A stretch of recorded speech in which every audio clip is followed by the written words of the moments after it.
Muito bom dia, bem-vindos a Saudações Amigas neste sábado, 7 de março de 2026, mais uma edição da nossa revista da semana, olhando para temas que os nossos convidados irão aqui trocar ideias, ter as suas opiniões, porque é sempre bom olharmos uma matéria para além da notícia como tal. O que pensam os nossos comentaristas e analistas aqui nas nossas edições da revista da semana. Ora bem, presente já o Miguel Ambrósio e também o Domingos das Neves.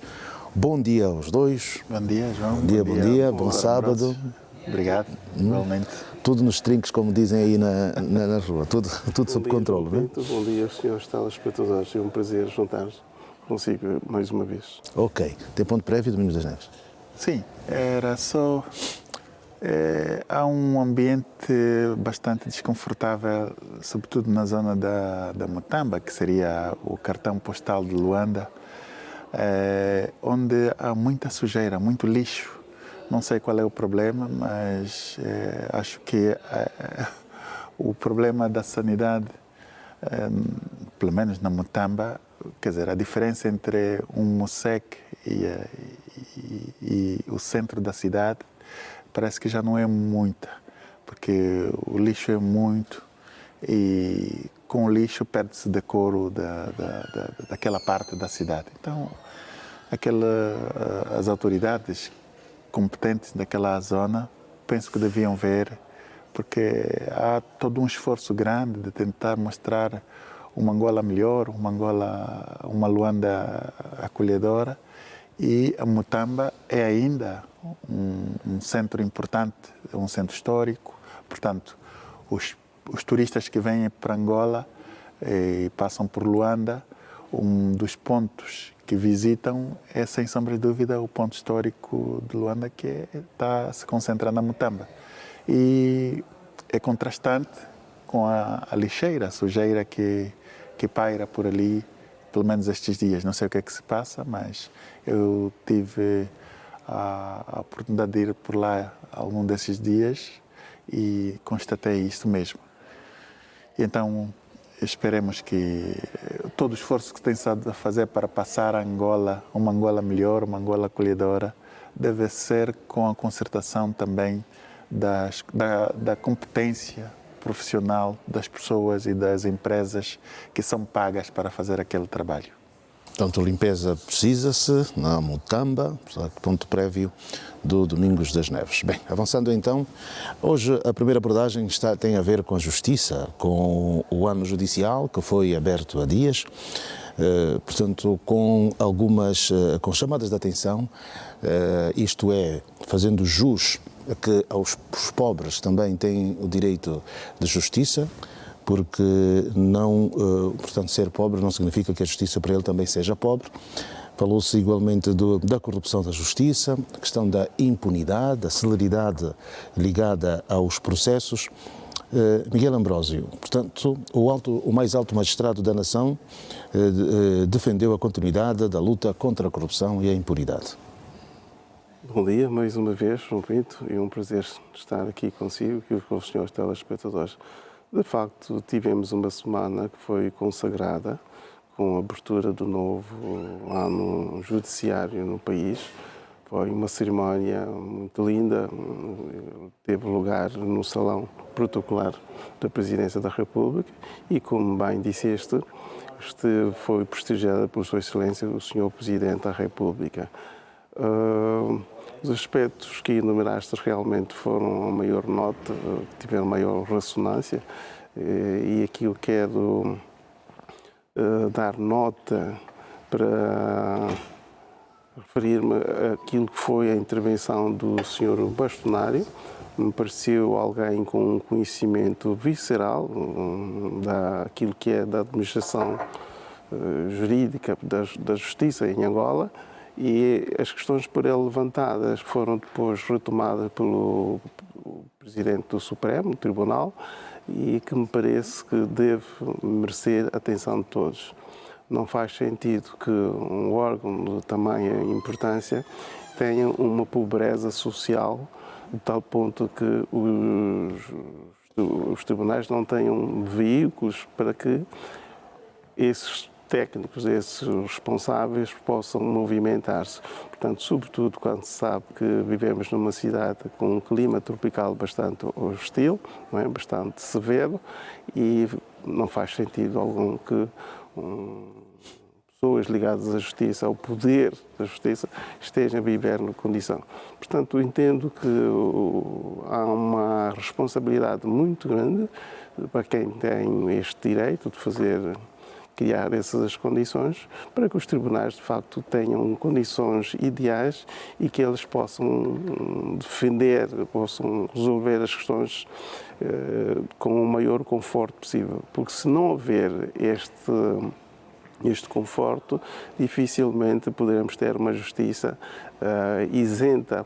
Aliás, o João Pinto, numa questão que me coloca, diz que, aliás, foi a nota mais dominante de que há muita corrupção. É inevitável que não haja corrupção quando, de facto, os autores têm dificuldades sociais tremendas, não é? Portanto, entendo que o governo de Angola deveria prestar maior atenção a este setor, porque é de extrema importância, porque é da justiça que depende muito a fiabilidade do nosso país, sobretudo aos investidores estrangeiros. Se o país não tiver uma administração de justiça devidamente consagrada, dificilmente nós podemos ter investidores sérios que venham no nosso país fazer um desenvolvimento. Portanto, de um modo geral, entendo que é preciso desenvolver este segmento, porque temos estado a ver na sociedade determinadas organizações, algumas delas com um trabalho panfletário e que não têm muita importância, mas circulam em grandes corredores do palácio, têm veículos de topo de gama, têm representações no estrangeiro e pessoas ligadas à justiça não têm essas condições. É um absurdo neste sentido. Entendo por isso que o Estado angolano, a quem tem direito, deveria criar fatores para dar autonomia financeira a este departamento importante da nossa vida administrativa. Aqui a primeira intervenção, deixa também cumprimentar já o Fernando Bambi e também o Mário Saveto. Bom dia, bem-vindos, bom sábado. Bom dia a todos. Bom dia, obrigado. Okay, obrigado. Aqui estamos mais uma vez. Ok. Domingos das Neves, portanto aqui, aliás, muitas vezes nós temos falado aqui da questão do sistema judicial, da justiça em si, e agora, portanto, no ano em que também vão se preparando as eleições, vai-se, de facto, pondo o dedo na ferida. Né? Que quer dizer que os problemas são grandes e há que se resolver porque estão a ser dados nomes aos bois. Bom, esses problemas são grandes, mas também são já antigos, não é? Quer dizer, são tão grandes como os bois e tão envelhecidos quanto os mesmos bois. Então, eu acho que vai sendo repetitivo esse tipo de discursos, sobretudo na abertura do ano judicial. E eu acredito que não pode acontecer, quer dizer, de repetição em repetição, todos os anos, os mesmos problemas. Aqui penso que o grande ponto nevrálgico é, de facto, se refletir sobre a efetividade da separação da justiça. Eu tenho estado a dizer que, infelizmente, nós temos uma justiça que tem uma dependência do âmbito político. E quando isso acontece, quando a justiça tem que depender da vontade política, a realização da própria justiça fica comprometida. E daí que nós vemos pessoas ligadas ao setor da administração da justiça, como os juízes, os magistrados judiciais, os oficiais superiores dos tribunais, com necessidades prementes que, quer dizer, até fazem envergonhar o próprio setor e o próprio status como tal. Quer dizer, isto não é concebível, que depois de 50 anos ainda estamos a lamentar os mesmos problemas.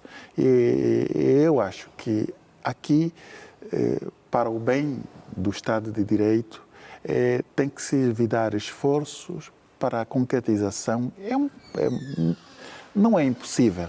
É muito difícil, mas não é impossível. Mas a separação da justiça é um compromisso importantíssimo de garantia da realização da justiça. Quando isso não acontece, temos essa dependência da justiça à política, à vontade política, o que depois dá asos a outras situações, como é o caso da corrupção.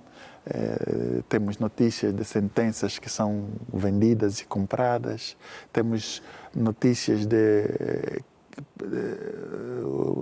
pessoas nos tribunais superiores que fazem e desfazem, não se lhes acontece nada. Portanto, e também nasce nesta base aquilo que é a coisa pior que pode acontecer na justiça, a especulação. Mas, Domingos das Neves, isso também não tem um pouco a ver com a questão do próprio homem em si? Nós, quando olhamos para um juiz, não deveríamos ver um olho autoritário. O capital humano, né? Nós hoje encontramos qualquer pessoa, mesmo com menos de 30 anos, já sendo juiz, né? Quando, de facto, portanto, para ter alguma autoridade, não sei se talvez seja o modernismo também, alguma autoridade, porque fala-se muito na justiça, ética e responsabilidade. E isto consegue-se porque um juiz não é só ir para a escola e estudar, é preciso ter também um pouco de autoridade moral, não? Sim, mas há um axioma de uma língua nossa local que diz que dentre as crianças existem adultos e dentre adultos existem crianças. Portanto, o fator idade não é relevante. Não tem uma grande relevância. As pessoas penso que as pessoas são avaliadas antes de lhes colocarem sobre os ombros essa grande responsabilidade. E a base da avaliação, não sei qual é a base da avaliação para depois aferir a responsabilidade, se é só mesmo um concurso público. Mas eu acho que as pessoas, claro que o perfil de um juiz, há que traçar um perfil para um magistrado, para um juiz. Não pode ser qualquer pessoa, qualquer Domingo das Neves que agora acha-se que tem que ser juiz e coisa. Não pode ser assim. Tem que se traçar um perfil sobre a personalidade que carrega um juiz. E é na base desse perfil que as pessoas têm de ser avaliadas se o perfil corresponde ou não a isto. E eu acho que o grande problema é este. Um outro grande problema, e vamos continuar a ter esses problemas da imoralidade no setor da justiça, é também o fraco salário que os juízes e os magistrados oferem. Quer dizer, para tamanha responsabilidade de decidir sobre a vida das pessoas e receber um salário de 400, 500, 600, 700 mil kwanzas num país como este, em que a inflação é a nota dominante todos os dias, eu acho que isso não condiz com aquilo que é a grande responsabilidade do juiz. Portanto, estamos a colocar o juiz à beira do aliciamento e as necessidades humanas são mesmo necessidades humanas, não é? Se alguém me oferece um carro, eu não posso negar, mas se eu tiver condições de poder comprar um carro com o meu próprio esforço, com o meu salário, com o crédito bancário, claro que poderei ter a possibilidade de negar, mas se a pessoa vive quase a minguar e a ostentar um título de responsabilidade que depois na base não há nada, quer dizer, isto é contraproducente depois no fim de tudo, né? Ok. Saveto, há uma ideia que diz que o juiz apenas obedece à lei e à sua consciência, mas por aquilo que foi dito, quer pelo bastonário, quer pelo próprio Presidente do Tribunal ou do Conselho Superior da Magistratura Judicial e depois também caucionado pelo próprio Presidente da República, enquanto mais alto magistrado da nação, portanto, traz-nos aqui a pensar, e alguns casos que envolveram, inclusive, juízes que acabaram por ser suspensos por conta de decisões que tomaram contra exatamente aquilo que é o processo social, a moral social. Eu acho que os meus dois colegas que me antecederam falaram daquilo que era o fluxo essencial da temática em relação à abertura do ano judicial, ou seja, de mais um novo ano judicial. Mas hoje fica mais claro possível que estamos a falar de um setor que, na minha perspectiva, devia ser bem reformulado e reestruturado. Justiça é um daqueles setores e departamentos ministeriais que realmente devia ter mais estímulos, como os outros já adiantaram, no caso, como dizia o meu colega, o Domingo das Neves. Mas aqui vamos trazer alguns pressupostos que achamos que devem ser algumas causas e provavelmente pensamos naquilo que deviam ser algumas saídas em termos de soluções. Não se pode cobrar a alguém resultado quando a gente não dá condições. Isso é muito na perspectiva de gestão.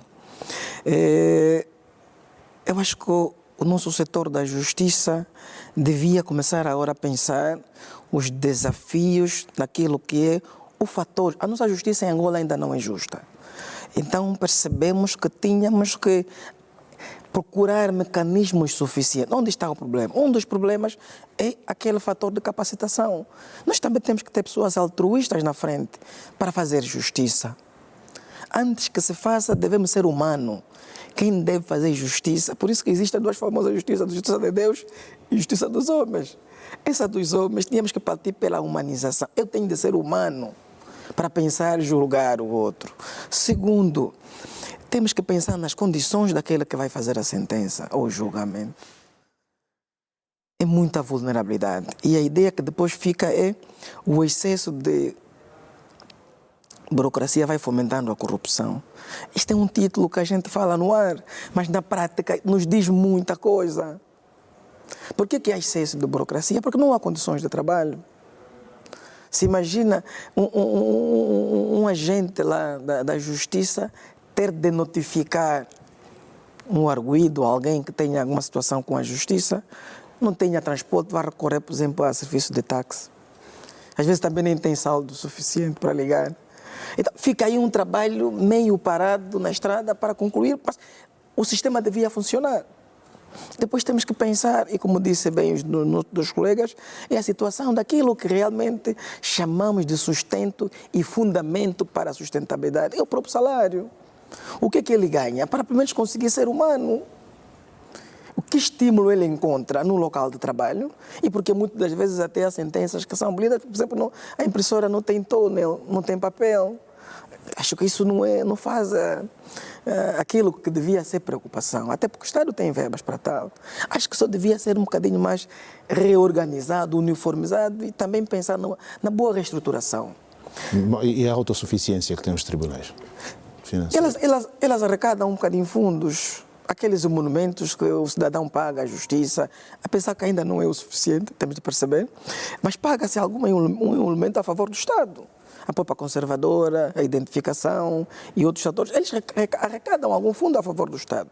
Mas temos de perceber a que nível de arrecadação estes agentes fazem a favor do Estado. E um exemplo muito prático, tu vais agora a uma identificação.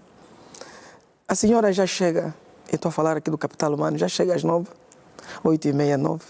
Pega ali, pega noutra coisa, vai tomar pequeno almoço, 10, vai receber 10 fichas, depois diz que para hoje já não se faz mais nada. E um outro fator que para mim, eu acho que até vamos apelar a quem tem poder de decisão para ver se mude com um bocadinho mais de rapidez, é o setor do sistema de justiça. Volta e meia nunca tem sistema. O cidadão precisa adquirir este serviço. Não há sistema. A pergunta que fica, o cidadão não é culpado por falta de sistema.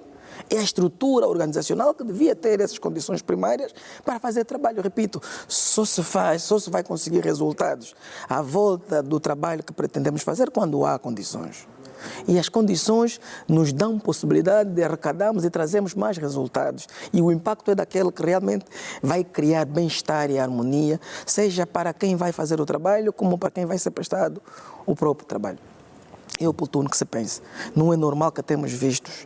E acho que é imperioso que mudemos o paradigma, sobretudo no setor de justiça. Há muito o que fazer, mas entendemos que juntos, unidos e com bons programas e estratégias, o Estado consegue mudar e alterar o paradigma. Fernando Bambi, sem uma justiça justa, não vamos lá. É claro, não podemos dar passos significativos rumo ao desenvolvimento se um dos setores chaves da sociedade, que deve encarregar-se sobretudo pela moralização da sociedade, estiver doente. Não é? E aqui fazermos uma comparação entre os três poderes, entre o legislativo, o executivo e o judicial, em meu entender, o judicial é o poder que realmente tem enormes desafios e que tem estado, pronto, se podemos dizer, tem deixado muito a desejar. Afirmamos isso porque se de facto nós tivéssemos uma justiça como tal, não é, que fosse justa e em que os cidadãos se pudessem rever nela, naturalmente os atropelos que nós temos estado a assistir a nível do poder executivo provavelmente não existiriam. Mas como a justiça finge que faz justiça, naturalmente o executivo também finge que executa. E como consequência temos os vários escândalos que assistimos, quer a nível do poder judicial como a nível do próprio poder executivo. É óbvio que se propala a questão da separação de poderes, que em abono da verdade essa separação de poderes é quase que nula. Então isso vem contribuir exatamente para esse estado de coisas que o país, de um tempo a essa parte, vem vivenciando. E claro que, como consequência dessa falta de uma justiça eficaz, temos também os insucessos nos mais variados programas que procuram ser gizados para que Angola exatamente procura engrenar rumo ao desenvolvimento. Mas pelo tempo que se fala dessas histórias da corrupção, impunidade, venda de sentenças, há especulação, como disse o Domingos das Neves, mas a responsabilização não se diz, tirando a história que aconteceu agora no Lubango, na Huila, portanto, diz o juiz X, ao que parece, terá sido benevolente ou facilitou, mas nunca, não há juízes que estão chamados à barra para moralizar, para que as pessoas saibam de facto o que está a acontecer. Pois, se não há juízes que são chamados à barra dos tribunais para serem responsabilizados, também não há membros do Executivo a serem chamados para tal. E se são chamados, é simplesmente para o inglês ver, fingir-se que se está a fazer alguma coisa, mas na prática não é, isso não ocorre. Claro que não ocorre para com o Poder Judiciário, não ocorre para com o Poder Executivo. Daí corroborar com a perspectiva deixada pelo Dr. Saveto da necessidade de se repensar profundamente o setor da justiça, porque enquanto esse setor não for repensado, reformulado e fazer com que ela cumpra com a sua verdadeira ação, com o seu verdadeiro papel, naturalmente nós não conseguiremos sair para lugar algum. Não é? Vamos repetir várias aberturas de anos legislativos, anos judiciais, com lemas muito interessantes, mas que quando se vem fazer o balanço, não é, daquilo que é o lema de um determinado ano judicial, os resultados ficam muito a desejar. Claro que agora fala-se da ética, da justiça e da responsabilização. Claro que essa responsabilização que não tem existido, é essa ética que não tem existido, é a própria justiça no verdadeiro sentido que não tem estado a existir. Bem, quero esperar que Deus nos ajude para o próximo ano voltarmos a estar aqui para refletir de facto, não é, que balanço se pode fazer da abertura desse ano judicial, não é, em torno das questões éticas, em torno da justiça e da própria responsabilização.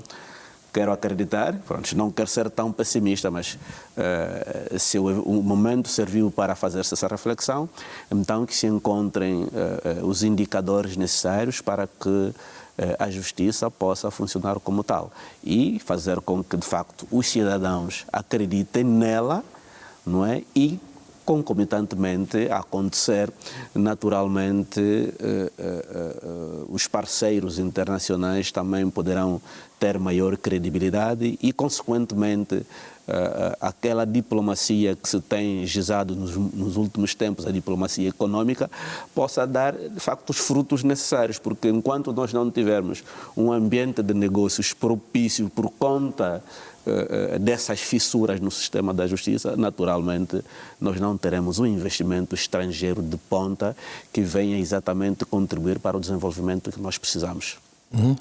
Ambroso está a pedir a palavra.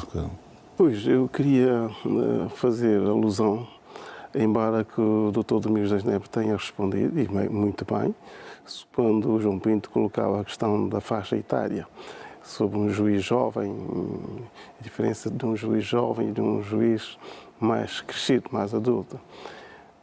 Quer-me parecer que faz toda a diferença, porque a sabedoria é adquirida com o tempo, com o conhecimento do país, e não basta sair de uma academia e ter dotes e ser nomeado imediatamente um juiz. Um juiz é um cargo de extrema responsabilidade. Este cargo não deve ser visto com leviandade, deve ser atribuída à pessoa que tem experiência de vida. Nós temos competências, temos pessoas com competências reais, competências de aquisição e temos competências de experiência. Nós vemos em grandes nações desenvolvidas, como são os Estados Unidos da América do Norte, a França e mesmo Portugal. Nós não vemos um juiz com uma idade inferior a 40 anos.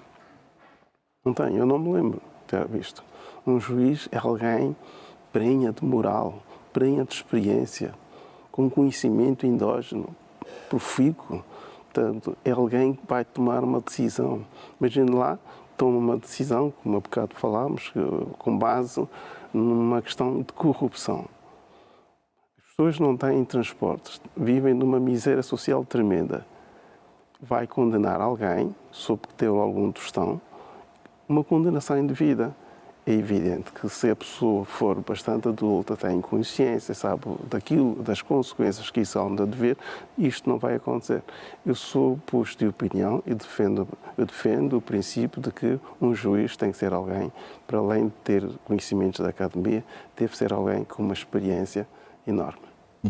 Domingos das Neves, agora, entrando para algumas das situações, já desde que é aberto o ano judicial, que a Ordem dos Advogados tem chamado a atenção para determinados assuntos e determinados aspectos que muitas vezes eram mal entendidos, não é? Dizia-se que estavam a serviço de outrem, etc. Mas hoje chega-se à conclusão que é preciso, de facto, tratar-se a justiça com muita seriedade, não é? Porque se eu perguntar ao Domingos das Neves, independentemente de tudo, acredita na justiça angolana, qual seria a sua resposta? Tenho sérias reservas, para ser sincero. Tenho sérias reservas. E são fundamentadas, porque um dos aspectos, e eu aprecio bastante o trabalho da Ordem dos Advogados, fazem um trabalho com elegância, com muita consistência e têm que insistir mesmo nisto, porque são uns parentes essenciais na materialização e na realização da justiça. E um dos elementos importantes para qualquer sociedade basilar a sua justiça é a doutrina. Nós, infelizmente, a nossa doutrina jurisprudencial é baseada em Portugal. Daí que nós vemos, mesmo nas sentenças, ler algumas sentenças, até dos tribunais superiores,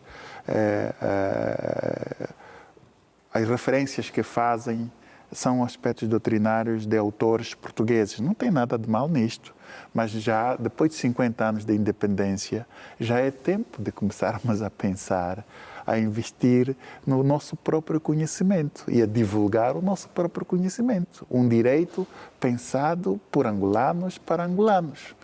É assim que faz. Portugal pensa um direito para portugueses, para os portugueses, não é para os franceses. E também a França, ou a Alemanha, a Itália, é a mesma coisa.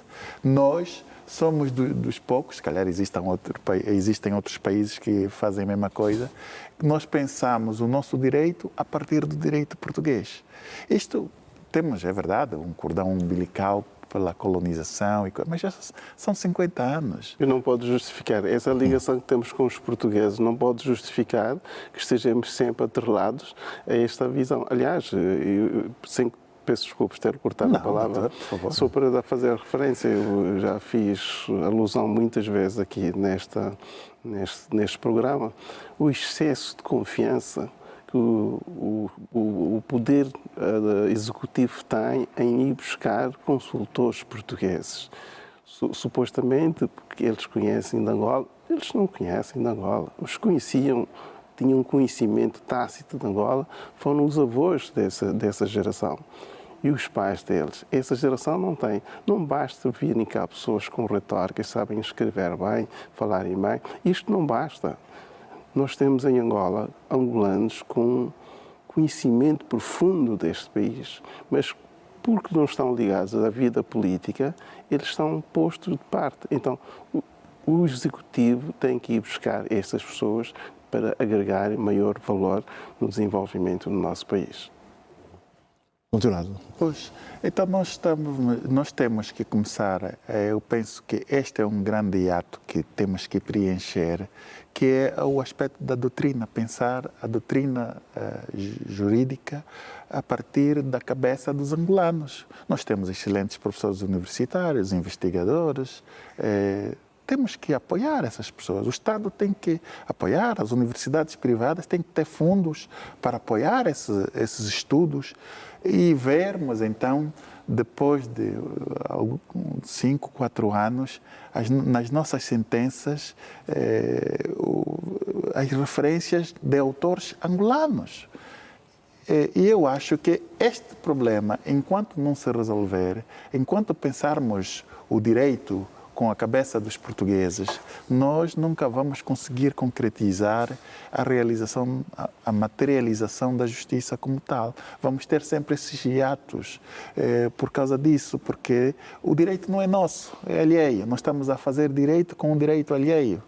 É como se eu estivesse a viver com um carro que é do Dr. Bambi, emprestado. Quer dizer, o carro não é meu, é do Dr. Bambi. Pena que nem tenho. Já o presidente Neto dizia sempre, querem estar sempre ligados de um modo ao colonialismo.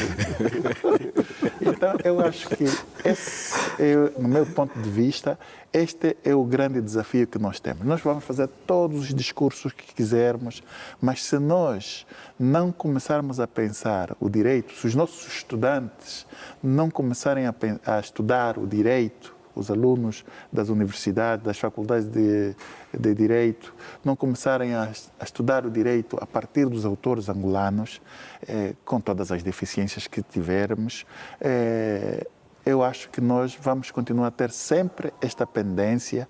E atenção, não estou a dizer aqui que nós não temos que estudar em Portugal ou não temos que estudar... É sempre bom. Não. Isso, o conhecimento... Mas, por exemplo, quando se vai buscar, e as citações são sempre, como dizia João Miranda, como dizia Freitas do Amaral, como dizia... Pessoas que são contemporâneas ainda, estão vivas. Quando aqui o aprendizado é bom e pode sempre, a partir dessas ideias que já existem, e até porque há situações que têm a ver com a própria condição africana de ser, o direito consuetudinário, etc., que muitas vezes não é colocado, não é posto, ele é feito sempre no direito positivo. Sim, nós temos que começar a ter as nossas próprias bases. Mas quando houve essa revisão do Código Penal, não era uma grande oportunidade para... Perdão. As oportunidades nunca faltaram. O problema não é só, João. O problema é tu podes fazer a revisão de qualquer tipo de código, mas a doutrina, os códigos deviam estar baseados, deviam ter a sua base na doutrina. A doutrina é o pensamento. Mas é possível ter uma doutrina na lógica nacional própria? Sim, então não. Portugal tem. E nós temos uma identidade. O Brasil tem, a Alemanha tem, a Itália tem, a Espanha tem. Nós não podemos ter, porque a África do Sul tem, a Namíbia tem. Então, Isso até dá vergonha dizer que parece mais preguiçita intelectual, né? Quer dizer, isto... Agora que está na moda falar em preguiça, né? Quer dizer, eu acho que nós temos que nos autodesafiar. Temos que nos autodesafiar e a dizer ao mundo que nós também pensamos com a nossa própria cabeça. E a maneira de afirmar isto é mostrar resultados. Claro que os resultados não são perfeitos em lado nenhum, não é? As doutrinas são sempre aspectos discutíveis, as pessoas discutem os pontos de vista técnicos, mas é preciso começar a escrever, a publicar e a incentivar a isto, porque senão nós vamos sair de ano em ano, discurso a discurso, vamos ter sempre a nossa legislação baseada naquilo que é a fundamentação da doutrina portuguesa. E enquanto isso, nós não somos portugueses, nós somos angolanos. E como angolanos temos que afirmar a nossa identidade, a nossa maneira de pensar, a nossa expressão a partir daquilo que depois nos define todos, porque a justiça, qualquer um de nós está sujeito a um dia a aparecer às barras do tribunal, ou como testemunha, ou como arguido. Ou como, o melhor é não aparecer lá, mas ninguém está isento totalmente disto, né? Então, mas a base, temos que ter uma base de confiança para acreditar na realização da justiça. De outra maneira, fica muito complicado. Aliás, esta é a essência da independência de Angola. Esta é a essência da independência. Sermos nós mesmos. Já o Presidente e lamentavelmente ainda não somos nós mesmos. Eu que quero pegar mesmo na deixa do Dr. Domingos das Neves, que foi complementada pelo Dr. Ambrósio, que esta reflexão que foi levantada pelo Dr. Domingos das Neves, ela não é exclusiva para o setor da justiça. Praticamente muitos setores do conhecimento angolano ainda estão atrelados a pensamentos de outras realidades. Pode dizer mesmo Portugal. Fala-se do direito, da sociologia, da economia e enfim, de vários outros campos. Quando se procura analisar, a perspectiva é sempre no entendimento dos teóricos lá do Ocidente, que de facto, pronto, têm o seu mérito, mas é sempre importante que as questões sejam contextualizadas dentro da própria realidade local. Então, daí a necessidade do apoio que se deseja, sobretudo para os investigadores, no sentido de que eles possam, de facto, produzir um conhecimento relacionado com a nossa realidade, de tal forma que as decisões e soluções possam também ser dadas de acordo com a própria realidade, porque senão vamos olhar para o caso angolano, mas nos apoiando em teorias que foram aplicadas noutros contextos, que é bem verdade que por acaso podem dar certo, mas nem sempre os resultados são os mesmos. Os contextos são sempre importantes de serem avaliados. E aqui, de facto, há uma grande responsabilidade da parte do Estado, sobretudo no apoio à investigação científica aos mais variados domínios, de tal forma que aqueles que têm ferramentas para o fazer, não se dediquem exclusivamente na docência, transformando-se em dadores de aulas, mas que também procurem fundamentalmente pesquisar e criar e encontrar incentivos para que possam publicar os resultados das suas pesquisas, que possam ser usados para o... Vamos terminar este assunto com o Saveto, portanto, pelo que vai dizer, é também para darmos uma pincelada relativamente às próprias condições de trabalho. Os oficiais de justiça, esses, estão sempre a ameaçar greves, eles dizem que não há condições, e já se falou aqui que muitas vezes têm que ir de táxi para levar, para fazerem as suas diligências. Portanto, este é um assunto que também olha-se para os juízes, olha para os procuradores, olha-se para aquela cadeia, mas não se vê o trabalho que é feito nos bastidores para que tudo funcione. Não se fala dos escrivãos, por exemplo. João, isto é mais que imperioso e é, como dizes o latino, é condição sine qua non repensarmos. Volto a reiterar o que dizia. o Estado tem, na perspectiva do orçamento, aquilo que são as rúbricas para as áreas. A área social tem tantas percentagens. Agora, é estratégico que este setor também arrecada fundo a favor do Estado. Então, se arrecada, também por lá é acionado fundos. Vou voltar a falar das condições de trabalho. Temos que dar condições para depois termos resultados. Mas eu ainda vou trazer a mística daquilo que é a bandeira do nosso executivo, diversificação da economia. Ninguém vai conseguir diversificar, atrair investidores, se não temos uma justiça que não dá facilidade ao investidor depois de retirar o que tem. Ou seja, os investidores pensam assim: investir em Angola por essa altura é mais risco do que permanecer no meu país e fazer meu negócio como tenho feito. Eu vou investir, depois não sei como retirar o que eu vou investir. E há quem diga, eu falo isso enquanto gestor de um privado, há quem diga que investir em Angola, quando tiveres conflito com o Estado, tu não consegues fazer nada. Porque parece que o Estado é um dos detentores de todos os poderes. E aqui eu concordo com o doutor Domingos da Neve quando disse que devíamos ver essa conotação da justiça diretamente com o poder político. Também é um problema. A justiça devia ser imparcial. A justiça devia ser mesmo justa em ter que fazer as suas sentenças, porque ela tem como objeto social estabelecer a harmonia, a paz e o entendimento, aquilo que devia ser o processo do julgamento. O que é que temos que fazer para pensarmos naquilo que deviam ser as condições de trabalho dos seus agentes? As greves já mostraram o descontentamento de que realmente por dentro há problemas. E nós não gostamos, às vezes, de querer falar. O princípio diz que a roupa suja lava-se em casa.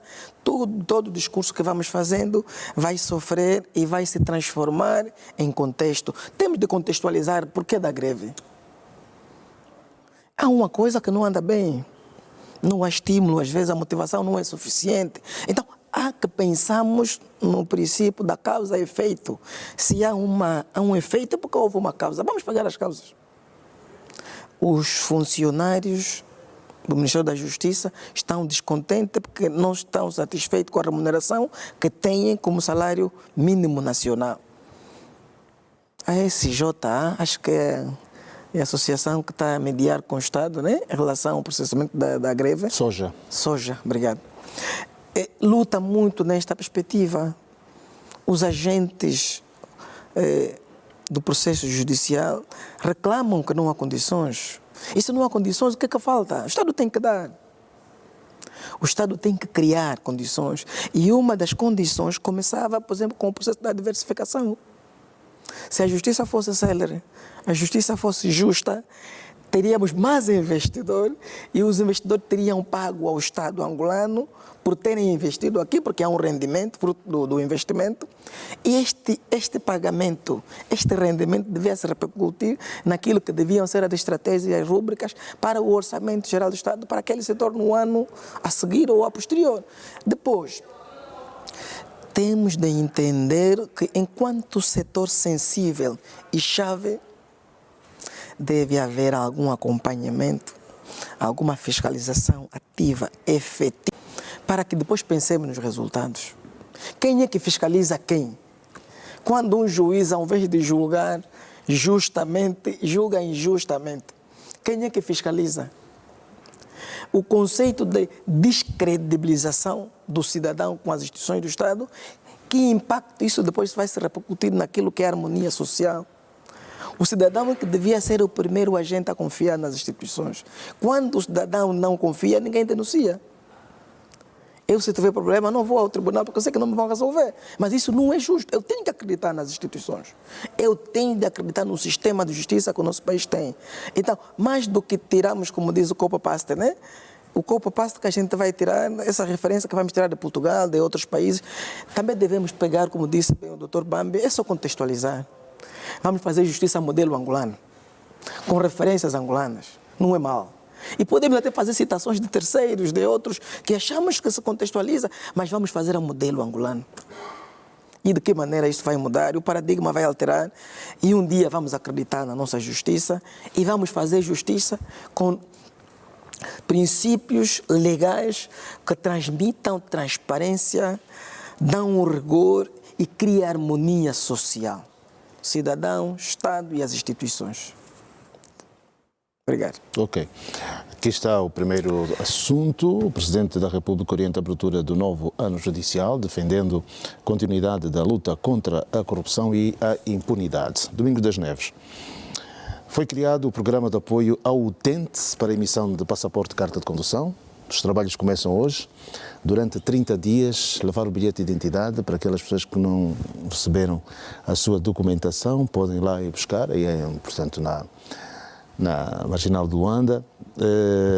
Uma saída airosa para um processo muito criticado pelos cidadãos ou mais um serviço criado que, se não houver responsabilidade, pode não resultar? Eu acho que nós temos um grande problema aqui, e eu acho que é um problema mental, que é a questão da concentração. Essa ideia destes serviços é muito boa, mas eu acho que tem que partir já descentralizada. Nós temos a nossa organização a nível do país é feita a partir dos municípios.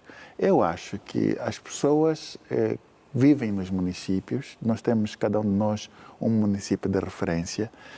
A princípio, devia ser, quando se pensa projetos dessa natureza, deviam ser a partir do local onde as pessoas vivem. Então nós vamos ter enchentes ali. É óbvio, mas isso é mais do que óbvio, não é? E eu acho que isso excita algumas pessoas quando vêm enchentes e coisas assim. Isso aí eu não consigo perceber, mas... O poder das bichas e das filas.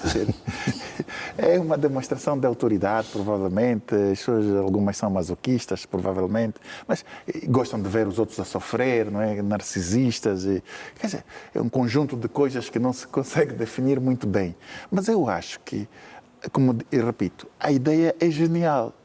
Só que, no meu ponto de vista, peca pela centralização. Nós temos que partir com essa ideia já descentralizada. Isso só vai ter... Claro, vamos dizer assim, né? Os custos são maiores se nós tentarmos descentralizar. Sim, mas também os benefícios são mais alargados. Então, eu acho que para não fazer uma coisa às pressas, é melhor fazer com mais calmas, quando temos mais dinheiro, e para que os cidadãos tenham a possibilidade de ter acesso sem criar situações, porque essas questões de corrupção, aliciamento, nascem exatamente por causa disso. Criam-se dificuldades para você pedir favor, e o favor paga-se, compra-se. Quer dizer, e eu acho que nós temos que distorcer isto, temos que criar o conceito da credibilização das instituições. Os cidadãos, como disse bem o Dr. Saveto, os cidadãos têm que acreditar nas instituições do Estado.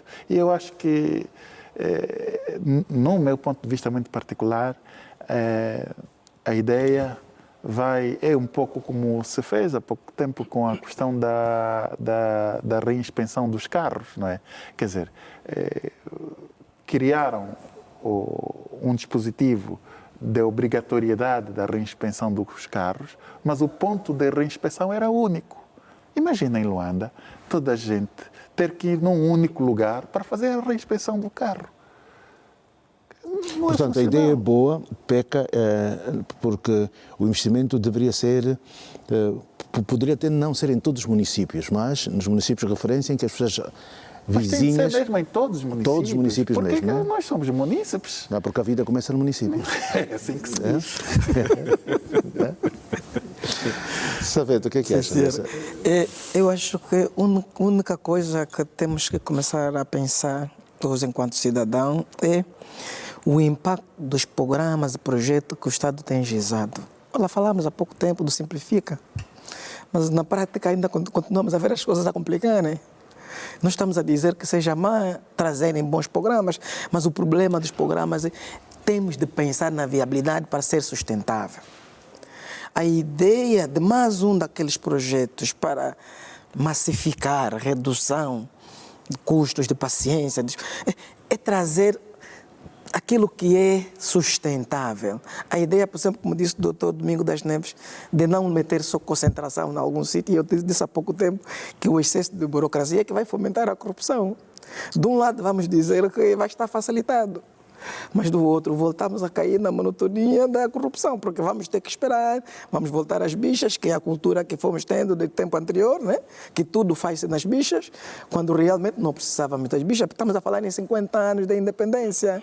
Doutor Saveto, aqui uma situação, a fasquia, por exemplo, foi colocada, diz aqui que os usuários poderão concluir pedidos de passaporte ou carta de condução, já submetidos através dos portais online, apresentando documentos como bilhete de identidade válido, né? Portanto, colocou-se a fasquia aí. Imagina alguém já colocou o seu formulário e chega lá depois diz que não tem nada no sistema. Mas, João, voltamos a falar... Corre-se esse risco. Voltamos a falar dos procedimentos. O grande problema são os procedimentos. Tudo o que se diz de digitalização, inovação, é interessante, mas temos de pensar nas condições. Nós já temos problema com o sistema, até no sistema de justiça, voltamos a falar. O indivíduo quer tratar o bilhete, por falta de não ter sistema, o indivíduo volta. Não tem a noção do transtorno, de que perder um dia sem trabalhar, ou perder meio dia sem trabalhar, e chegas lá e ainda não encontra sistema. Acho que devíamos uniformizar, repito, em relação àquilo que falamos. Primeiro criamos as condições. O sistema existe, sim. Como é que ela existe? Funciona como? Quem é que vai fazer a manutenção do nosso sistema para não falhar quando o cidadão tiver que acionar? Temos de perceber quem tem acesso à internet, de modos que consiga escanear e mandar essa documentação. Nós temos de começar a criar esse mundo. E isso significava que começaríamos, por exemplo, no processo de sensibilização. Era interessante. Está a ver, antes de começarmos a pensar nos projetos, o Estado devia escutar a sociedade. Olha, temos a pretensão de criarmos facilidade naquilo que são os programas que o Estado giza. Queremos agora pensar, por exemplo, na uniformização para tratamento da carta de condução e emissão de passaportes. Sociedade, o que é que diz? Temos as academias, vamos apoiar com as ideias. Se nós escutamos o que queremos fazer, na altura da execução já vamos receber recomendações. E com as recomendações, no ponto estratégico daquilo que vão ser as contribuições, nós vamos a ir a um programa já com resultados. O nosso grande problema hoje, e eu falo isso porque constato, o Estado traz programas interessantes, excepcionais, só que apresentou e depois não traz resultados. Aquele programa que foi implementado, como é que foi? Que resultado atingimos? Que meta? O que é que temos de alterar? Já não se diz nada. Então, ontem foi a apresentação, é interessante. Nós vamos aplaudir, a iniciativa é boa. Isto visa inovar. Temos problemas, sim, com a carta de condução. É um problema tremendo. Tu fazes aviação, é dor de cabeça. E o indivíduo com a multa, com a carta caducada, o agente de trânsito na estrada, não te vai poupar, não vai querer saber que ontem não houve sistema, que só teve lá 2 pessoas a trabalhar. O trânsito vai te multar e ponto final. Então, a ideia que está aqui é o cidadão não pode ser culpado ou parte integrante do problema. Quando não é consultado, vou lhe dar exemplo. Essa escutação, por exemplo, se passasse naquilo que é a sociedade civil, nas igrejas, nas academias, quando houvesse um fracasso no programa, todos nós podíamos nos rever, né? Também contribuir com a minha ideia. A minha ideia foi de, antes de implementarmos, por exemplo, pensarmos naqueles técnicos de informática que podiam, por exemplo, fazer a manutenção permanente ou um call center, de acompanhar o sistema. Se calhar essa ideia que fica, que os municípios deveriam ser os lugares onde os municípios pudessem ir lá, se calhar podia surgir numa ideia. Era interessante. Se houvesse a escutação. Sim, a escutação é um dos melhores processos de famosa governação participativa inclusiva. Todos vão se rever na governação. Quando a gente vem e diz, olha, o programa está aqui e vamos efetivar, isso é imposição. Nós não temos critério de alteração, mas respeitamos, aceitamos, é iniciativa interessante, vamos ver que o Estado, quem está realmente a aplicar, pense na sustentabilidade do projeto. Inovação, novas tecnologias, Fernando Bambi. Portanto, imita-se muita coisa, faz-se copy-paste de muitas situações. Aliás, disse que imitar o bom não é mau, né? Mas, por exemplo, há países que, por exemplo, já que a inovação e o endereço está lá, embora Luanda precise de ter da identificação das residências, ainda precisa de ser melhorada, mas aí onde existe, há países que, por exemplo, tratas a documentação e nem sequer precisas mais de ir lá. A própria organização manda-te para o teu... Como chega a notificação do SIC, podia chegar também. podia também chegar a documentação. Portanto, é sonhar demais, né, diga-se, para a nossa realidade. Mas esta iniciativa, este centro de apoio, irá depois limitar as pessoas que trataram nas direções de aviação e trânsito, podem correr o risco de irem lá e dizer, vai agora o centro de apoio, que aqui nós... Pode limitar essa... João, na verdade, tal como os colegas já sublinharam, a iniciativa é sempre boa. Toda a inovação nós devemos aplaudir. Mas, ao olhar para os resultados que se esperam, eu estou muito cético. Estou muito cético disso. Os angolanos não acreditam em nada, né? Não acreditar, quer dizer, é a realidade que a gente vive. Se não, João, vejamos, um centro de atendimento ao cliente e para atender demandas de 2 tipos de documentos distintos que no sistema normal tem sido difícil os cidadãos conseguirem, quer a carta de condução, como o passaporte. E nós estamos a concentrar no mesmo espaço, né, o atendimento de cidadãos que vêm para resolver os problemas da carta de condução e os problemas do passaporte. Não vai funcionar. Não vai funcionar. Se funcionar, está bem. Mas tenho muita dúvida em função disso. Aliás... Até porque muitas vezes nós ouvimos autoridades a dizerem que existem mais de 30 mil passaportes que as pessoas não levantam. Se as pessoas vão tratar, não sei como é que de repente esquecem-se que trataram um passaporte, não vão lá. Não, João, o problema não é que se esquecem, é que depois perceba que tu vais buscar os serviços de imigração estrangeiro para tratar um passaporte porque tu tens uma necessidade de viajar num determinado período, ou por razões de saúde, ou por razões de formação, ou por outra razão. E tu tratas o documento com a expectativa de que num prazo determinado tu possas conseguir... De acordo com a lei? Exatamente. O que acontece é que até o prazo da sua viagem o documento não é emitido. Então tu perdes a viagem e depois qual a consequência imediata? Claro que já não vou viajar, também nem vou à busca do documento. Perde o agendamento nas embaixadas? Pois, então são essas questões que nós precisamos de mudar. O elevado número de documentos nas diversas instituições devemos levar a refletir, não é, quais têm sido as nossas práticas no sentido de atender às necessidades dos cidadãos dentro dos prazos em que os cidadãos necessitam dessa documentação. E depois vejamos, esta inovação, pelo que pude ler, só vai funcionar para 30 dias. 30 dias. Ok? E ao colocar-se uma data limite de 30 dias, o que é que vai acontecer? Todos quantos solicitaram cartas de condução e passaporte durante esse período vão querer ver o seu problema resolvido nesse horizonte temporal. Então, vamos ter a marginal como um espaço de romaria, não é? Como se tivesse ir para uma peregrinação. E claro que com os problemas já deficientes do sistema que nós temos, bem, espero que depois não surjam aí situações de pancadaria, que depois levem-nos a repensar essa medida. É claro que há que se ver o que tem, de facto, contribuído para que as cartas de condução e os passaportes não sejam emitidos dentro dos prazos. Porque se os problemas que estiverem aí na plataforma normal não forem resolvidos, eu não acredito que essa plataforma de 30 dias terá exatamente essa eficiência para atender o maior número possível de solicitações e fazer com que os cidadãos tenham os seus documentos. Bem, agora, portanto, são esses assuntos, Miguel Ambrósio. Vão aparecer aqueles que dizem que tem um canal Porque as pessoas vão lá no sentido de tratar, vão ficar na fila, quem tem imprensa vai parceiro do canal, não, olha, não há problema, aqui uma micha que eu vou resolver o teu problema. Isso possivelmente vai acontecer. Mas, portanto, qual é a ideia que tem sobre este programa de apoio ao utente?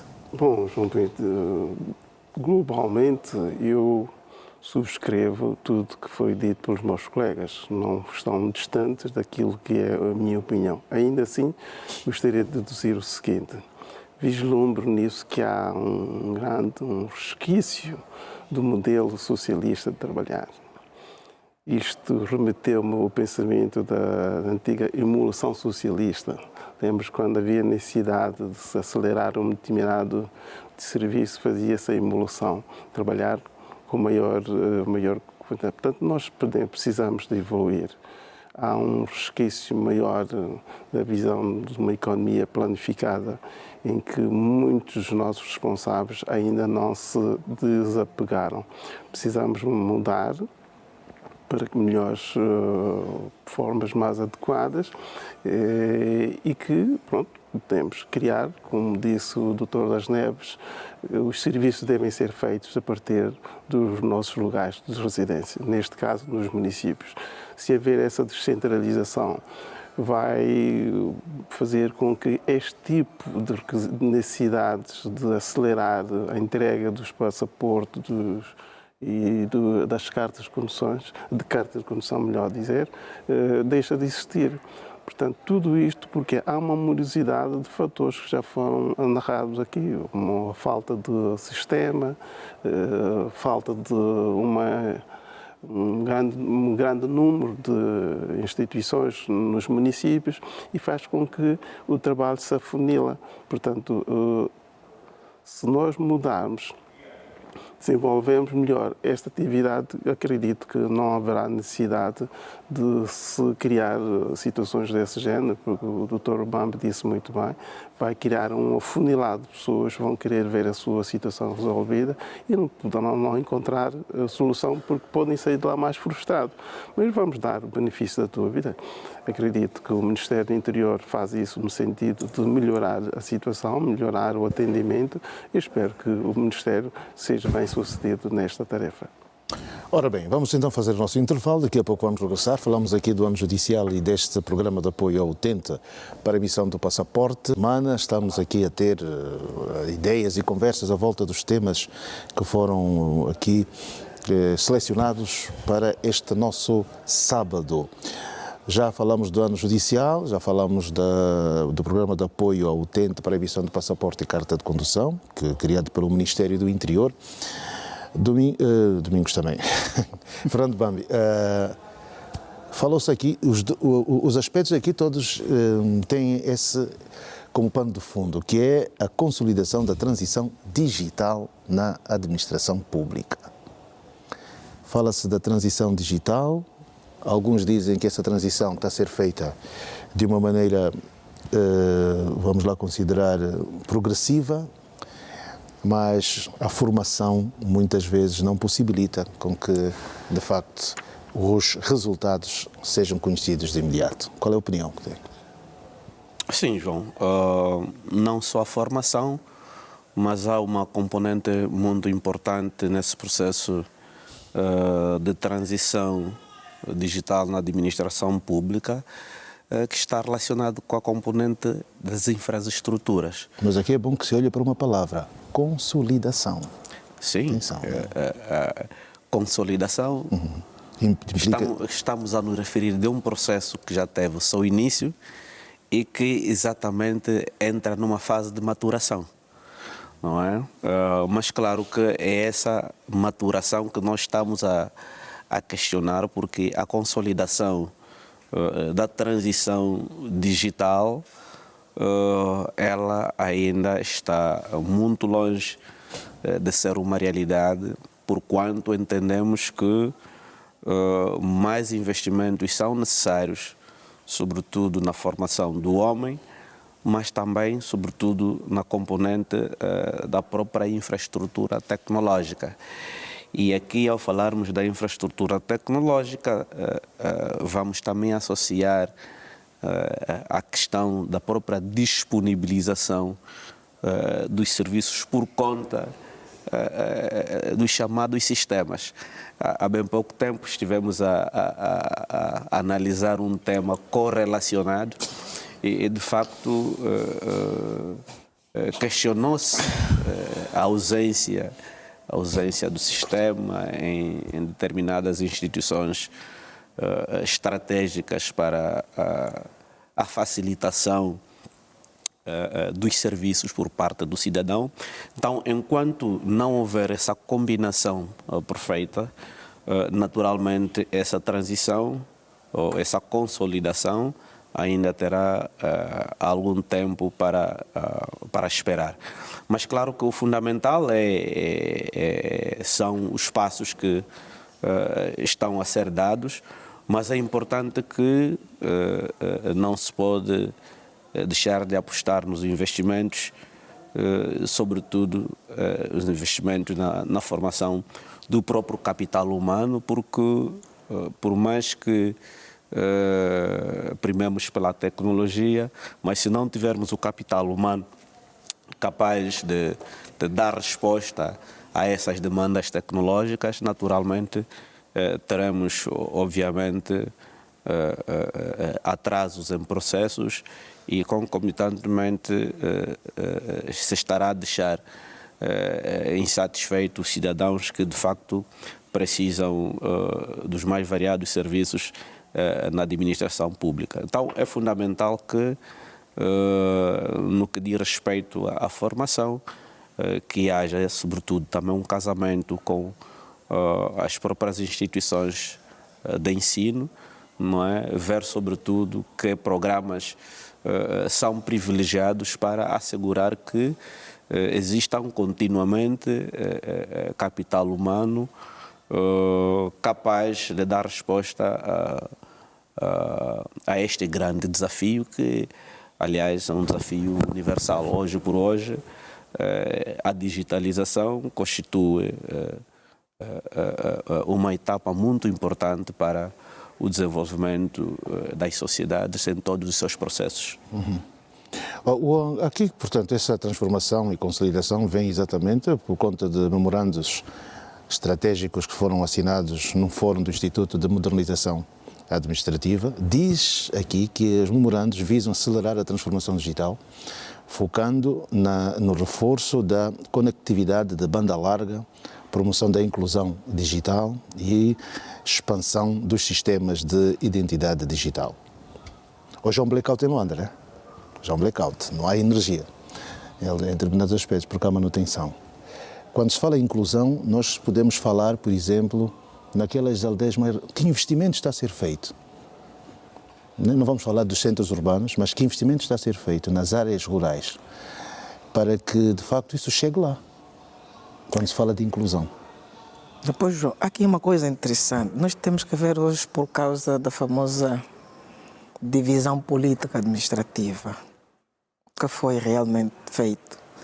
E nós ainda entendemos que a proximidade de um ponto para o outro, ainda temos dificuldade. Hoje o Icolibengo está difícil, está distante do Bengo. O Mochico Leste com o Quando estão todos diferenciados. Então, acho que volto a reiterar a posição, primeiro, da criação. Se foi aprovado esta agenda de transição, de digitalização na administração pública para 2027, é um desafio. Mas o desafio tem de estar acompanhado com os procedimentos. Que políticas vão ser agizadas para conseguirmos atingir esta agenda de transição? Aqui vamos falar de números. Eu entro enquanto economista. Que o Estado vai projetar para conseguir atingir esta meta? Que mecanismos vão ser usados? Que meios vão ser utilizados? Isto é estratégico para depois pensarmos na projeção. Estará patente, se calhar, no Programa Nacional de Desenvolvimento, ou no Desenvolvimento Nacional PDN, isto com o Ministério do Planeamento, ou não? Sim, mas temos que ver quem é que implementou, quem é que está a apresentar em esta pública aquilo que é a transição. Repito, todas essas ideias são bem-vindas.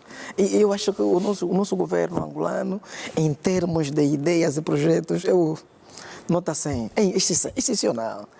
A fundamentação é daquelas, mas o grande problema é a efetivação daquilo que vai ser projetado e como que vamos sustentar o que realmente está a ser projetado. A comuna, por exemplo, o município da Damba, estamos a falar do Uís, que no passado tinha 4 comunas. Antigamente tinha o Tsotso, a Lemboa, o Petecusso e o Camantambo. São 4 comunas. Hoje, um município pequeno teve que ascender mais um outro município. Ou seja, o Tsotso, que era a comuna, também passou a município. E o Tsotso só tem, parece que, duas comunas hoje. Estamos a falar de inovação, estamos a falar de digitalização. Será que naquelas zonas temos condições acessíveis, temos possibilidade de levar lá as condições? Acho que devíamos agora repensarmos os procedimentos. O programa já está. É interessante. Vamos na prática, no terreno, como é que vai funcionar? Como é que uma administração vai ter acesso se ainda existem comunas e municípios que distam a 200 quilômetros da sede do governo? Então, temos que criar condições políticas acertadas e temos que criar estratégias que visam a aproximação das zonas. Repito, esta divisão política administrativa veio descentralizar muitas coisas, não só centralizar. Há muita coisa que se aproximava, hoje se distanciou. Então, há que refazermos bem, temos que repensar bem. Que é bom, é. E vamos trazer aqui os dados, devíamos ter aqui os números. Para 2027, o que é que o governo está a projetar para esse tipo de projeção? Passa o termo. O que é que vai ser efetivado em termos de números? Quem é que vai auxiliar no sistema, por exemplo, da informatização? Quem são os técnicos que devem acompanhar as ferramentas para termos sucesso nessa digitalização? É interessante que a administração pública se inove, se globaliza, é interessante, louvamos, apoiamos, até vamos dar todos os suportes necessários se formos aqui chamados, ou tidos e achados. Mas tem que se utilizar aquela expressão que agora é muito vista nas Nações Unidas, né? Que ninguém fique para trás. Ninguém deve ficar, mas é um processo. Para que ninguém fique, temos que agregar todos. Então, para agregar, temos que saber onde é que as pessoas estão. E como estão, para tirá-las de lá e trazê-las para onde estamos. Já vamos falar disso, porque tem o censo daqui a pouco. Miguel Ambrósio, o sistema da digitalização é portanto, a questão da aceleração digital é muito importante. Hoje se fala nisso de maneira a se equiparar ao primeiro mundo, enquanto também economista e algumas vezes empresário. O que é que nos pode dizer? Pois, João Pinto, o Governo reuniu as principais instituições da administração do Estado para falar precisamente da sua agenda de digitalização. Creio que os colegas que anteciparam terão dito o essencial. Ainda assim, entendo que a digitalização é de suma importância para o país, para o desenvolvimento do país, mas é importante não perdermos de vista alguns desafios que este modelo de gestão administrativa pretendido pelo Governo pode vir a ter. Há bocado o Dr. Bambe falou daquilo que nós falámos sobre o sistema informático, que muitas vezes não tem bastante consistência, mas ainda assim entendo que é possível que esta política de digitalização venha a vincar. Porquê? Angola, nos últimos tempos, investiu bastante no setor de energia. E uma das premissas fundamentais para a digitalização é assegurar a energia. A energia é o fator de desenvolvimento, peço desculpas, é um fator importante neste quesito. Ainda assim, entendo também, por um lado, que a digitalização em si poderá não trazer grandes vantagens, porque Angola tem outros desafios por resolver, nomeadamente da organização da própria sociedade. Nós temos uma sociedade muito carenciada em termos de desenvolvimento, sobretudo no interior do país, em que os cidadãos não estão devidamente estruturados nos seus devidos lugares. Tu tens pessoas que vivem nas comunidades rurais que não têm acesso a muitos elementos essenciais para esse tipo de serviço de digitalização. Portanto, tens população que não tem, digamos, um enquadramento naquilo que são os grandes desafios do governo, portanto, quer na área económica, na área da organização da produção, fica-se com a impressão de que há uma tendência enorme do governo concentrar os seus esforços naquelas atividades urbanas. Portanto, as atividades que têm a ver com a vida no interior têm uma bitola muito ínfima de atenção. Então, é preciso fazer com que este sistema de digitalização vá até ao encontro das pessoas, dos membros da comunidade rural, para que haja realmente harmonização de interesses e que o país possa crescer de uma maneira, passo a redundância, harmónica, né? Portanto, isto não tem estado a acontecer.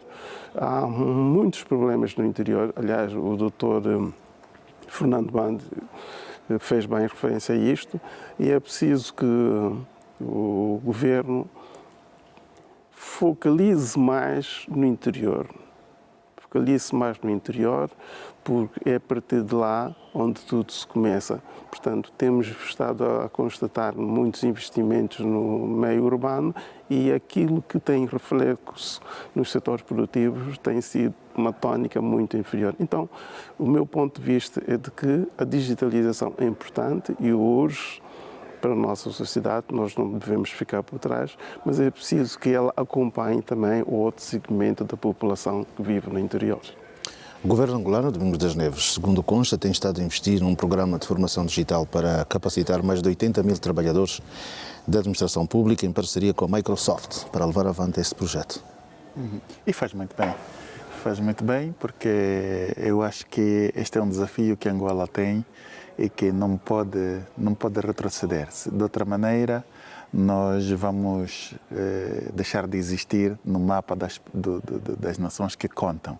Que hoje, falar de digitalização é premente e é crucial para os países desenvolvidos. Mas, como disse bem o Dr. Bambi, eu acho que um dos elementos para a credibilidade deste processo são as infraestruturas. Com infraestrutura estamos a querer dizer que, por exemplo, tem que ter um elemento que acomuna a todos, que é, por exemplo, o acesso à eletricidade. Tu não podes, a energia elétrica, tu não podes falar de digitalização se no município ou na comuna não chega a eletricidade.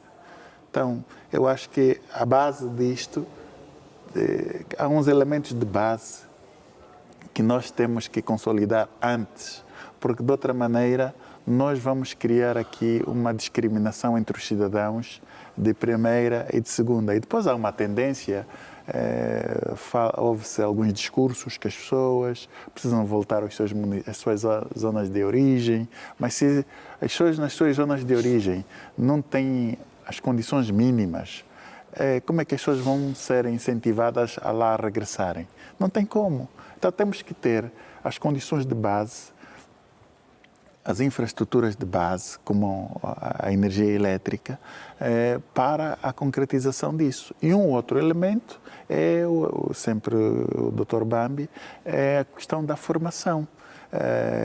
Nós tivemos aqui algumas vezes a falar, por exemplo, a necessidade de replicar institutos como o ITEL, não digo em todas as províncias, porque não seria, mas se tivéssemos isso regionalizado, que o ITEL, pelo menos a demonstração do que os estudantes do ITEL, quer do curso médio, quer do curso superior, vão apresentando como resultados aqui na sociedade, são muito satisfatórios. Então, esses são potenciais formadores,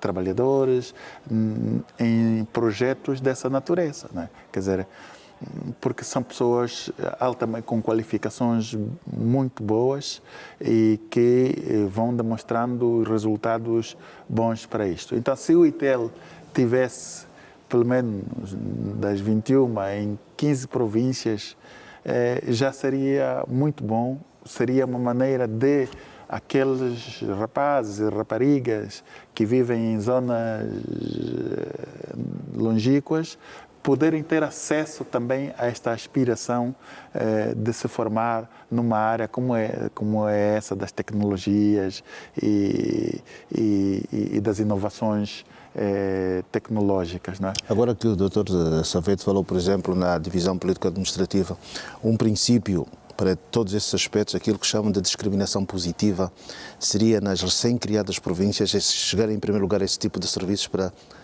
que as pessoas pudessem conhecer melhor de toda essa dinâmica. Exatamente. Eu acho que a questão da escolarização, da formação das pessoas, no meu conceito, as pessoas têm de ser formadas ali onde elas estão, naquilo que é possível, porque é a partir dali onde elas vão desenvolver métodos, técnicas para ajudar a elevar a zona onde estão a patamares melhores. E isso é um dos grandes desafios para ter acesso e sucesso a esse projeto. E, por outro lado, é também, ao mesmo tempo que falamos na questão da necessidade, da expansão da rede elétrica em todo o território nacional, a mesma coisa com a internet. Nós ainda somos um país em África onde a utilização da internet, para além de ser muito cara, é muito difícil de aceder. Há zonas em que não é mesmo possível aceder a isto. Quer dizer, enquanto não houver este alargar do sinal da rede da internet, do acesso à internet aos cidadãos, eu acho que é uma utopia falarmos também em digitalização desses serviços, né? Quer dizer, há uma série de situações que nós estamos aqui a querer colocar, como nós fizemos também mesmo no primeiro tema, né? Um dos grandes problemas que nós temos estado que identificamos no setor da justiça é exatamente isso. Quer dizer, não há tinteiros, se há tinteiros não há impressora, se há impressora não há folha. Não há folha. Então, eu penso que é uma concertação de situações que nós temos que ter em conta para que estes projetos, que são muito bons, são úteis e essenciais, e não sejam só, por exemplo, não estamos a tentar implementar isso porque um consultor nos vendeu a ideia de que isto vale, né? Mas tem de partir, como estávamos a dizer há pouco tempo, da nossa realidade, daquilo que são as nossas Até começar por aí, né? Domingos das Neves, só minutos, que tem a ver com a própria notificação em si, já que falamos da justiça, né? A pessoa poder receber no seu e-mail, no seu telefone, né? A notificação, em vez de estar o oficial de justiça a correr de bicicleta a ir entregar Mas ia dizer o que é, João Pinto, esta ideia da digitalização, como eu dizia, sem querer contrariar, é fundamental. Mas dá uma impressão, lembre-se daquela questão quando começou a guerra na Ucrânia. De imediato, o governo lançou um programa de grãos. Um programa de grãos. Produção de cereais. Exato, produção de cereais, porque agora a Ucrânia vai deixar de fornecer e houve uma corrida para isso. Aquilo deu um alarido tremendo, mas depois não se viu mais nada. A mesma coisa está-se a falar da digitalização. O doutor Domingos das Neves foi bastante abrangente nesse sentido. Portanto, nós não podemos trabalhar ao sabor do vento ou com fatores daquilo que acontece no Ocidente. Precisamos ter os pés assentes. Aliás, eu tenho dito que depois de 1975, nós tornámos os últimos destinatários deste país e precisamos construir o país passo a passo. Nós assumimos que nós somos nós mesmos, o país é nosso e devemos desenvolver o país com segurança e sustentabilidade. Aqui este programa, portanto, o discurso é lindo, né? Serve para preparar funcionários públicos para a implementação de sistemas de identificação digital, plataformas de pagamento e mecanismos de assinatura eletrónica com validade jurídica, garantindo maior segurança e eficiência nos serviços públicos. Mas aqui parece que haja um pequeno atraso do próprio Estado, não é? Porque isso muitas empresas já utilizam, já fazem, já está. Portanto, vimos um jantar, né? Gente aí a ver o discurso que isso vai acontecer. Não era só aproveitar, em vez de mais um jantar glamouroso, trabalhar só? Provavelmente seja um mecanismo para, pronto, estourar, ou como se diz agora na gíria, não é? Bater na parede alguns...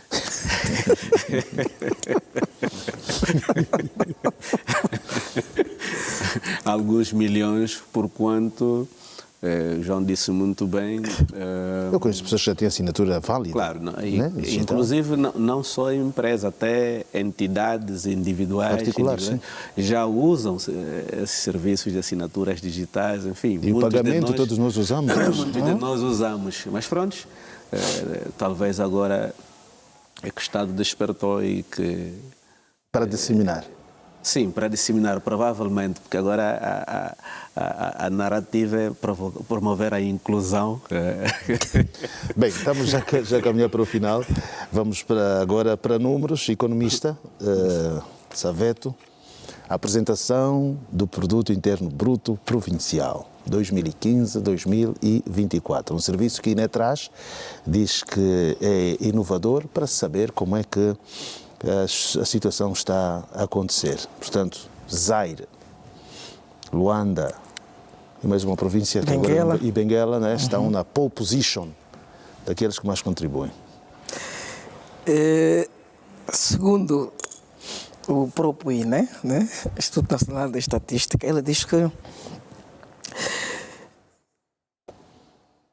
este estudo foi baseado na elaboração tendo em vista a antiga divisão política administrativa.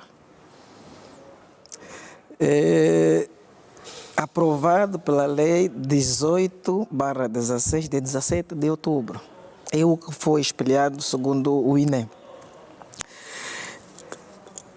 Hoje estamos hipoteticamente a falar de dados que foi baseado na divisão política anterior, não a atual. Aqui já estamos na aproximação. É hipotético, já não é tão exato como diz o nosso colega que não está presente, o Cabasso, que não acredita muito nos dados que a nossa instituição do Estado nos tem apresentado. Mas é nossa instituição, temos que acreditar, e se estiver mal, tende a alterar, porque os dados são dados e devem ser referenciados com base naquilo que é estatutário. Ficando assim, o PIB do corrente ano cresceu de 15,81 bilhões de kwanza para, em 2015, 104,1 bilhões de kwanza.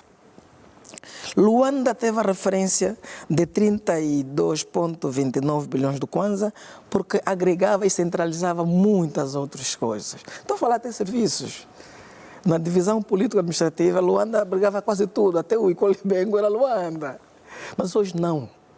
Hoje Luanda é só mesmo Luanda. E até estatisticamente, em termos produtivos, Luanda perdeu quase 80% daquilo que era a produção que se fazia por cá. Hoje o Icolibengo parece que levou quase tudo de Luanda. Então, estes dados referenciados, já que se fala um bocado da divisão política antiga, acho que devíamos também contextualizar. Os dados são referenciados. O Zaire, por exemplo, traz um dado interessante de 18,42 bilhões de kwanza. Benguela traz 7,83 bilhões. São províncias que, a olhos não sabemos que produzem, arrecadam receitas e fundos a favor do Estado. Mas a referência que foi dada só para as 3 províncias. O PIB é Produto Interno Bruto. É bom que haja essa desaceleração. Mas o nosso grande problema é os dados que são expostos. Estes dados tinham que impactar diretamente naquilo que é a produtividade e naquilo que é a receita que deve ser arrecadada. A pergunta que fica, os 32,29 bilhões de kwanzas, é isto? É verdade? Não, vamos entender. E temos que contextualizar. Agora, são dados apresentados, sim. Temos que ir ao fundo, temos que avaliar, temos que ver o impacto deste crescimento sobretudo dessas 3 províncias, porque fala-se que em 2014 tivemos as mesmas variações, mas com províncias, por exemplo, diferenciadas. Estou a falar, por exemplo, de Benguela, Namibe e o Bié. Em 2014 tiveram um acréscimo naquilo que foi a arrecadação para o próprio fomento ao PIB. Mas hoje caíram. Por exemplo, Benguela persiste. Mas veio o Zaire e veio Luanda. Mas o Zaire, este produto interno bruto, se for se for a produção de petróleo, né, não sei onde fica Cabinda. Sim, mas temos que ver a produção. O nível de produção é variante em relação às determinadas áreas e também ao próprio sistema de refinação. Provavelmente, isso é hipotético, porque não podemos estar aqui a omitir opiniões sem termos dados reais, porque no relatório não vem incluso este dado detalhado, mas acho que esta vez o Zaire produziu maior e melhor em relação a outras refinarias, razão pela qual foi destacada. Lobito, sim, ou seja, Benguela, sim, porque Benguela é um daqueles destaques que também é um fomento para a arrecadação da receita. Benguela tem muita coisa, e sobretudo Benguela, falar do Lobito, a minha cidade, que temos tudo. Domingos das Neves, eu não sei se depois o Ambrósio, também economista, vai responder, mas quando se fala de um produto interno bruto, e essa questão, ela não reflete diretamente na vida da população. Pois, era com razão a isso que eu até queria me abster de fazer esses comentários, porque não tenho nenhum ânimo para essas situações. Porque não faz nenhum sentido quando não há reflexos concretos depois na vida dos cidadãos, não é? Quer dizer, as pessoas, nós contribuímos, há uma contribuição que se faz e depois o reflexo na vida social das pessoas, até a precariedade aumenta, não é? Cresce cada vez mais. Nós vemos aqui o deteriorar até dos serviços, todo tipo de serviços que não há. Então isso não me cria com muita animosidade para fazer esse tipo de comentários, esses dados aqui do INE. Ambrósio. Pois, da sua sapiência, o que é que nos vai dizer sobre esta? A minha visão sobre tudo isto é de que o Serviço Nacional de Estatística está a procurar dar indicadores aos órgãos de decisão, tanto das necessidades daquilo que cada uma dessas províncias deve merecer a atenção. Tanto quer no domínio de investimento social, no domínio de investimento económico. Portanto, aqui a ideia, segundo a minha interpretação, é que esta instituição está a municiar essas instituições para, de facto, avaliar devidamente o seu programa de governação. Como é que deve estabelecer as propostas dos programas, por exemplo, para a província de Malães, para a província do Zaire, para a província do Uís. Portanto, com base nesses elementos que estão aqui apresentados, estes decisores, as pessoas que estão ligadas ao planeamento estratégico do país, vão poder, efetivamente, criar um mecanismo para acomatar estes desajustamentos que existem entre as várias províncias. Há bocado falou-se da província do Zaire. O Zaire cresceu por causa de petróleo. Neste momento, segundo o conhecimento que eu tenho, é o Zaire que tem maior produção de petróleo comparativamente à província de Cabinda, que o Dr. Bando falou há bocado. O Dr. das Neves. Portanto, Cabinda não tem a produção que tem neste momento o Zaire. Portanto, faz todo sentido. Mas esta produção do petróleo, como bem disse, não reflete na vida dos habitantes do Zaire. As receitas de petróleo têm estado a beneficiar, sobretudo, a classe dominante. É nesse aspecto que, portanto, a Direção da Estatística deveria incidir a quem é que beneficia mais petróleo. Onde dizem, mas constrói-se as estradas, constrói-se centralidades, tudo muito bem.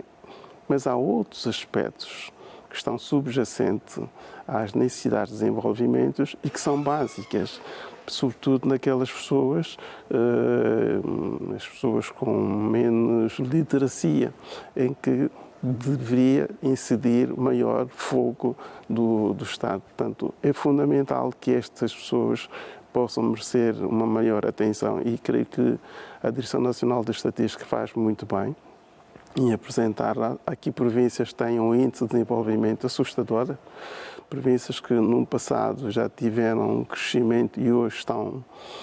Assustador no sentido de que estão a crescer muito? Não, todas estão a regredir, obviamente, estão a regredir. E aqui, permita-me, vou falar de uma província que eu tenho melhor conhecimento. A província de Malange, até 1974, 73, tinha um índice de crescimento económico tremendo, não é? E hoje está relegado a uma província da periferia. Não faz sentido nenhum. E tudo se faz nessa região. É uma região que tinha um potencial, aliás, basta ver que em Malange havia, neste momento, um edifício gêmeo que era a única matriz da arquitetura a nível do país. Era para provar o crescimento que estava a ter. Aí também cresce a província do Uís, que tinha tido, na altura, um crescimento tremendo e que hoje estão, digamos, literalmente entregues, portanto, classificados como províncias da periferia. Porquê? Precisamente por causa do indivíduo, do homem, dos governantes. Há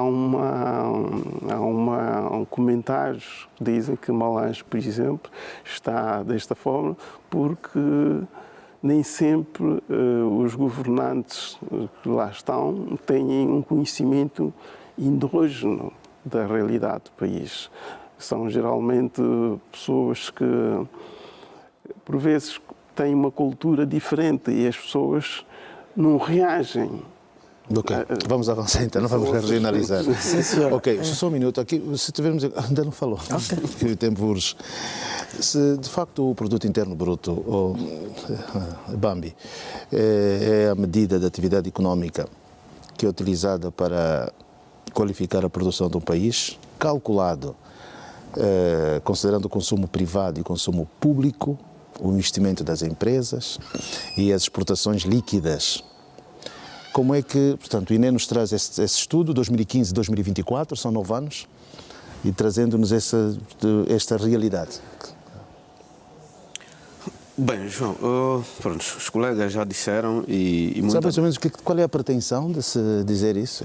Será o que disse agora o Ambrósio, é chamar a atenção que ali circula, é possível fazer-se muito mais do que aquilo que se tem feito até aqui?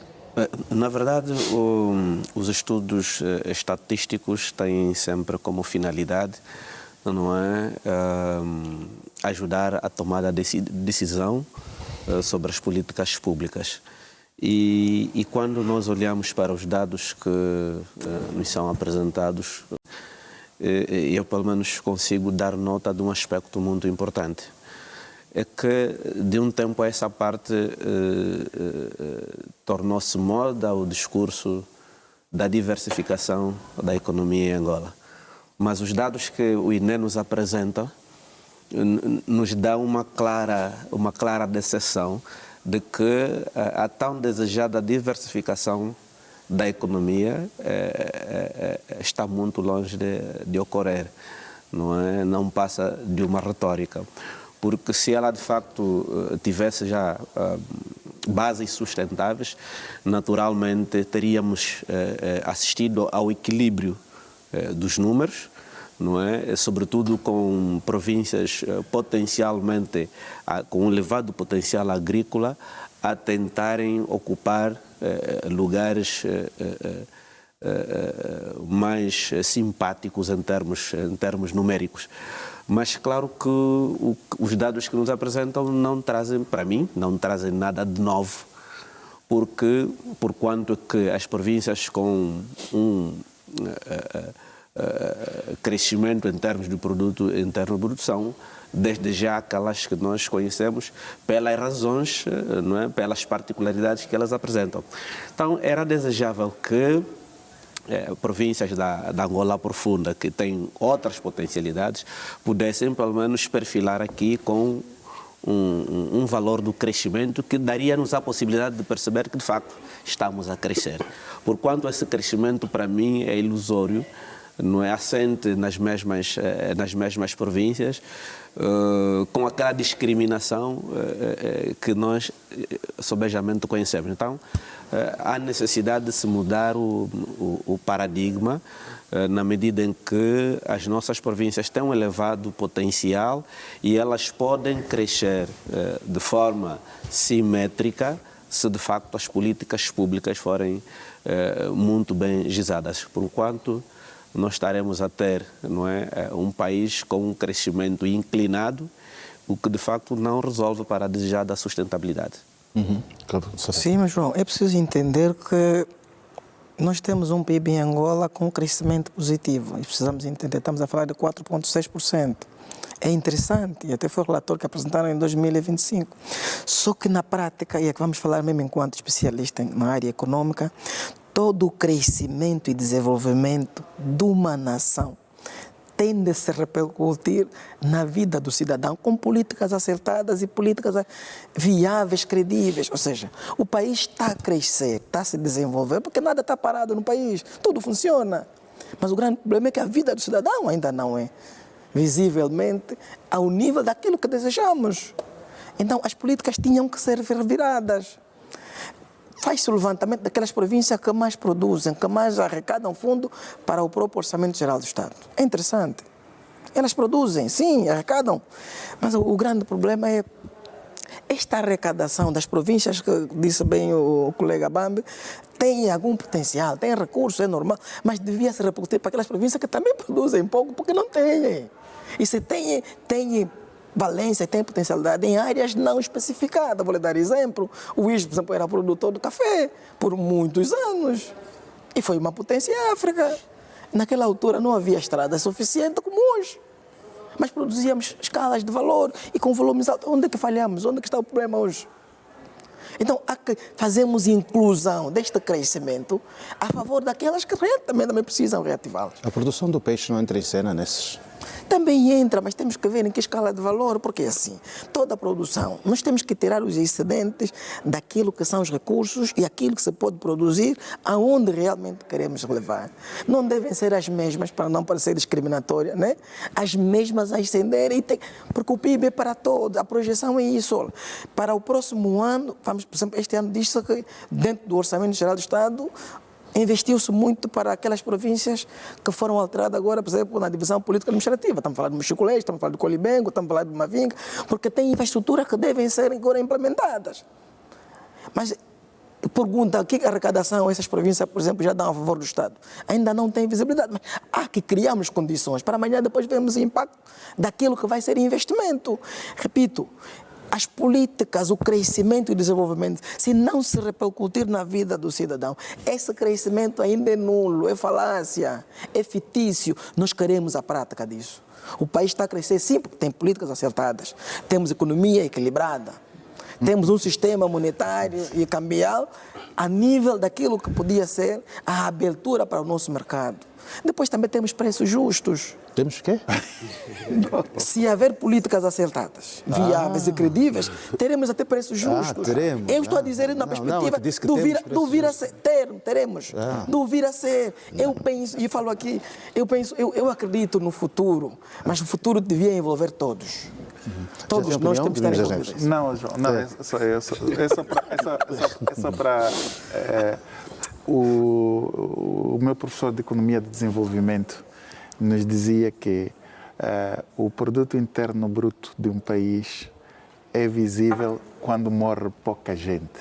Quando as pessoas vivem mais e morre pouca gente. No nosso caso, é o contrário. Nós morremos muito.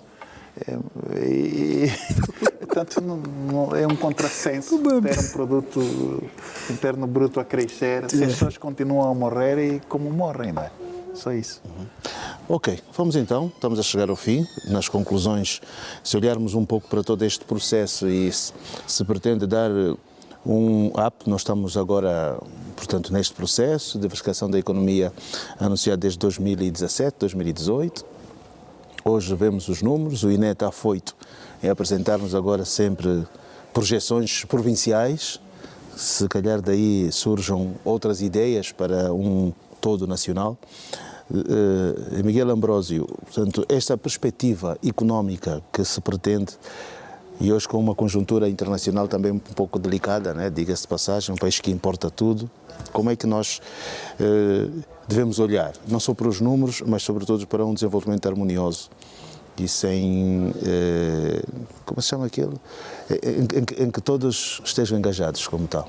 Pois, e sem assimetrias, era esse o nome que eu queria utilizar. Pois, a questão que se coloca é o facto de vislumbra-se que o governo de Angola presta maior atenção à classe média e classe alta, às pessoas da cidade. Não há uma consistência, não há uma cutilância em financiar as pessoas iletradas. Se notar, eu gosto muito de olhar para a história, pelo passado, Angola desenvolveu-se bastante com pessoas que não eram doutores, muitos comerciantes, muitos agricultores, fazendeiros, eram geralmente pessoas que tinham primeira classe, segunda classe e outros até eram analfabetos e que tinham fazendas enormes. Portanto, Angola precisa mudar de paradigma no sentido de investir nas pessoas. O financiamento à classe com poucos conhecimentos académicos deve ser bem vista. Aquilo que o FADA está a fazer não promove o crescimento. Imagine lá pedir um estudo de viabilidade a um agricultor que não sabe da papelada. Isto não vamos para o lado nenhum. Portanto, tem que haver uma mudança de mentalidade para financiar as pessoas que trabalham no meio rural. Aliás, o vencedor do Prémio Nobel sobre a Economia foi muito claro nesse sentido. As pessoas que ganharam o Prémio sobre a Economia, um prémio que é entregue a um grupo da Noruega, que é isto, não é? Noruega, eles deram valência àqueles investimentos às pessoas que perderam a capacidade de produzir, mas que, entretanto, receberam estímulo e foram produzindo. Ora, em Angola, se tu falhares por alguma razão, és logo instaurado um processo, quando, na verdade, deveria ser dado outra oportunidade para que a pessoa possa aprender. Pelo menos o Prémio Nobel sobre a Economia foi neste sentido. Okay. Tem alguma coisa a dizer já para terminarmos ou vamos já para o Funge? Não, vamos para o Funge. Entretanto, dizer que o crescimento deve ser proporcional ao desenvolvimento. Se não haver desenvolvimento, por mais que haja crescimento, esse crescimento é nulo. Então, em suma, isso se reflete naquilo que o Dr. Mário Saavedra fez referência, que o crescimento deve se refletir, e o Dr. Domingos das Neves, né, deve se refletir na vida do cidadão. Concreto. Saavedra, como é que conclui? Sim, as políticas são ajuizadas, realmente há crescimento. Agora também deve haver equidade na repartição destes produtos, destes fundos que são arrecadados a favor para a harmonia social. Deve-se pensar, evitar as desigualdades, temos que definir bem as metas. Todos têm que se sentir parte integrante e se sentir inclusivamente participante neste crescimento. Obrigado. Domingos das Neves fica então, quando começar a morrer pouca gente, aí vamos sentir o quê? Sim, aí nota-se que a vida está a mudança. As pessoas viverem mais e bem. Quando as pessoas vivem mais e vivem bem, morrem pouco. Bom Funge. Obrigado igualmente. Alimentem-se bem, pelo menos. Caros telespectadores, muito obrigado por nos terem acompanhado em mais uma edição aqui da nossa revista da semana. Gostaria de cumprimentar a um telespectador que diz que não sai de casa sem...